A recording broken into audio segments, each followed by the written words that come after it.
দেশ বিদেশের রহস্য, রোমাঞ্চ আর অজানা গল্পের এক বিশেষ আসর। Yes, you are listening to the গল্প 360, where mystery meets storytelling. আজ আমাদের পরিবেশনায় কবিশ্রী মানিক বন্দ্যোপাধ্যায়ের লেখা নদীর বিদ্রোহ গল্পটি আমরা এই চ্যানেলে পাঠ করে শোনাব। 4:45 প্যাসেঞ্জার ট্রেনটিকে রওনা করাইয়া দিয়া নদেরচাঁদ নতুন সহকারীকে ডাকিয়া বলিল, আমি চললাম হে। নতুন সহকারী একবার মেঘাচ্ছন্ন আকাশের দিকে চাহিয়া বলিল, আজ্ঞে হ্যাঁ। নদেরচাঁদ বলিল, আর বৃষ্টি হবে না কি বলো? নতুন সহকারী একবার জলে জলাময় পৃথিবীর দিকে চাহিয়া বলিল, আজ্ঞে না। নদেরচাঁদ লাইন ধরিয়া 1 মাইল দূরে নদীর উপরকার ব্রিজের দিকে হাঁটিতে লাগিল। 5 দিন অবিরত বৃষ্টি হইয়া আজ এক বিকালের দিকে বর্ষণ থামিয়াছে। 5 দিন নদীকে দেখা হয়নি। নদেরচাঁদ ছেলে মানুষের মতো ঔৎসুক্য বোধ করিতে লাগিল। আকাশে যেমন মেঘ করিয়া আছে, হয়তো আবার কিছুক্ষণের মধ্যেই প্রবল ধারায় বর্ষণ শুরু হইয়া যাবে। তা হোক, ব্রিজের এক পাশে আজ চুপচাপ বসিয়া কিছুক্ষণ নদীকে না দেখিলে সে বাঁচিবে না। 5 দিনের আকাশ ভাঙা বৃষ্টি না জানি নদীকে আজ কি অপরূপ রূপ দিয়াছে। দুদিকে মাঠঘাট জলে ডুবিয়া গিয়াছিল। রেলের উঁচু বাঁধ ধরিয়া হাঁটিতে হাঁটিতে দুপাশে চাহিয়া চাহিয়া নদেরচাঁদ নদীর বর্ষণ পুষ্ট মূর্তি কল্পনা করিবার চেষ্টা করিতে লাগিল। 30 বছর বয়সে নদীর জন্য নদেরচাঁদের এত বেশি মায়া একটু অস্বাভাবিক। কেবল বয়সের জন্য নয়, ছোট হোক তুচ্ছ হোক, সে তো একটা স্টেশন মাস্টার। দিবারাত্রি মেল, প্যাসেঞ্জার আর মালগাড়িগুলি তীব্র বেগে ছুটাছুটি নিয়ন্ত্রিত করিবার দায়িত্ব যাহাদের, সেও তো তাহাদেরই একজন। নদীর জন্য এমনভাবে পাগলা হওয়া কি তার সাজে? নদেরচাঁদ সব বোঝে, নিজেকে কেবল বুঝাইতে পারে না। নিজের এই পাগলামিতে যেন আনন্দই উপভোগ করে। অস্বাভাবিক হোক, নদীকে এভাবে ভালোবাসিবার একটা কৈফিয়ত নদেরচাঁদ দিতে পারে।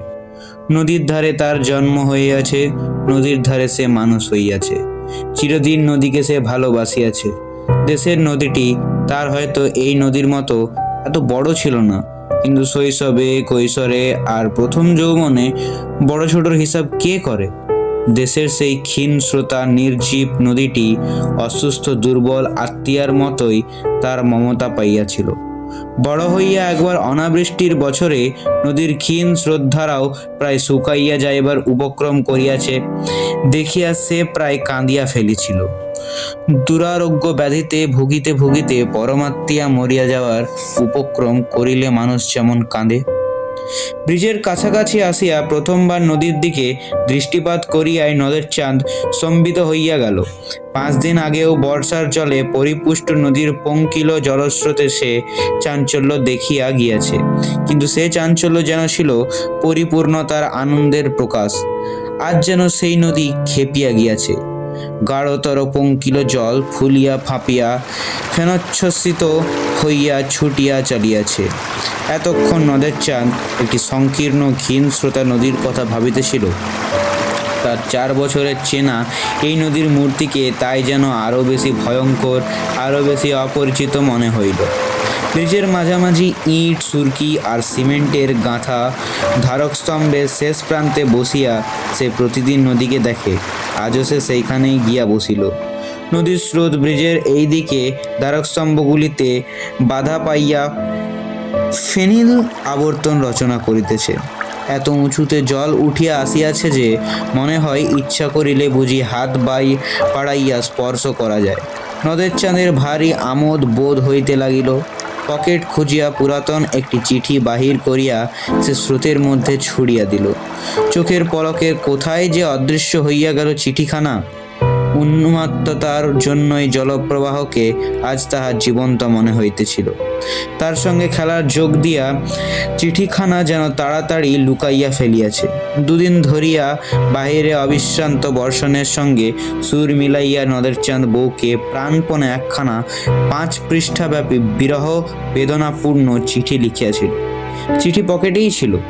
একটু মমতা বোধ করিল বটে, কিন্তু নদীর সঙ্গে খেলা করার লোভটা সে সামলাইতে পারিল না। একখানি পাতা ছিঁড়িয়া দুমড়াইয়া মোচড়াইয়া জলে ফেলিয়া দিতে লাগিল। তারপর নামিল বৃষ্টি। সে কি মুষলধারায় বর্ষণ! ঘণ্টা তিনেক বিশ্রাম করিয়া মেঘের যেন নূতন শক্তি সঞ্চিত হইয়াছে। নদের চাঁদ বসিয়া বসিয়া ভিজিতে লাগিল, উঠিল না। নদী হইতে একটা অশ্রুতপূর্ব শব্দ উঠিতেছিল, তার সঙ্গে বৃষ্টির ঝমঝম শব্দ মিশিয়া হঠাৎ এমন একটা সঙ্গত সৃষ্টি করিয়াছে যে নদের চাঁদের মন হইতে ছেলে মানুষই আমোদ মিলাইয়া গেল। তার মনে হইতে লাগিল এই ভীষণ মধুর শব্দ শুনিতে শুনিতে সর্বাঙ্গ অবসন্ন হইয়া আসিতেছে। ক্রমে ক্রমে দিনে স্তিমিত আলো মিলাইয়া চারিদিক অন্ধকারের ছায়ায় গেল। বৃষ্টি একবার কিছুক্ষণের জন্য একটু কমিয়া আবার প্রবল বেগে বর্ষণ আরম্ভ হইল। ব্রিজের উপর দিয়া একটা ট্রেন চলিয়া যাওয়ার শব্দে আকস্মিক আঘাতে ঘুম ভাঙিয়া যাওয়ার মতো একটা বেদনাদায়ক চেতনা কিছুক্ষণের জন্য নদের চাঁদকে দিশেহারা করিয়া রাখিল। তারপর সে অতি কষ্টে উঠিয়া দাঁড়াইল। বড় ভয় করিতে লাগিল নদের চাঁদের। হঠাৎ তার মনে হইয়াছে রোষে ক্ষোভে উন্মত্ত এই নদীর আর্তনাদী জলরাশির কয়েক হাত উঁচুতে এমন নিশ্চিন্তি মনে এতক্ষণ বসিয়া থাকা তাহার উচিত হয় না। হোক ইট, সুরকি, সিমেন্ট, পাথর, লোহা লক্করে গড়া ব্রিজ, যে নদী এমনভাবে খেপিয়া যাইতে পারে তাহাকে বিশ্বাস নাই। অন্ধকারে অতি সাবধানে লাইন ধরিয়া হাঁটিতে হাঁটিতে নদের চাঁদ স্টেশনের দিকে ফিরিয়া চলিল। নদীর বিদ্রোহের কারণ সে বুঝিতে পারিয়াছে। ব্রিজটা ভাঙিয়া ভাসাইয়া লইয়া দুপাশের মানুষের হাতে গড়া বাঁধ চুরমার করিয়া সে স্বাভাবিক গতিতে বহিয়া যাইবার পথ করিয়া লইতে চায়। কিন্তু পারিবে কি?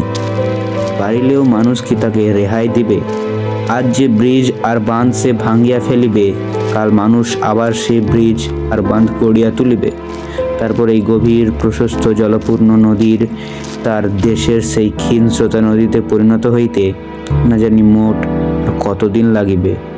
স্টেশনের কাছে নূতন রং করা ব্রিজটির জন্য এতকাল নদের চাঁদের গর্ব অনুভব করিয়াছে। আজ তার মনে হইল কি প্রয়োজন ছিল ব্রিজের? বোধহয় এই প্রশ্নের জবাব দিবার জন্যই পিছন হইতে 7 নং ডাউন প্যাসেঞ্জার ট্রেনটি নদের চাঁদকে পিষিয়া দিয়া চলিয়া গেল ছোট স্টেশনটির দিকে। নদের চাঁদ 4 বছর যেখানে স্টেশন মাস্টারি করিয়াছে এবং বন্দি নদীকে ভালোবাসিয়াছে,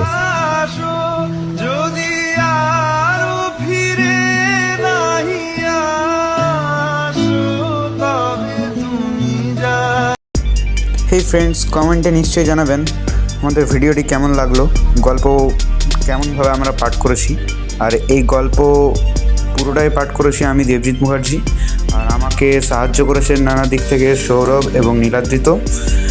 আর এই স্ক্রিনে যে ভিডিওটা দেখা যাচ্ছে শ্যাওলা ঢাকা কুয়ো, আমাদের প্রথম ভিডিও, এই ভিডিওটাও আপনারা দেখবেন।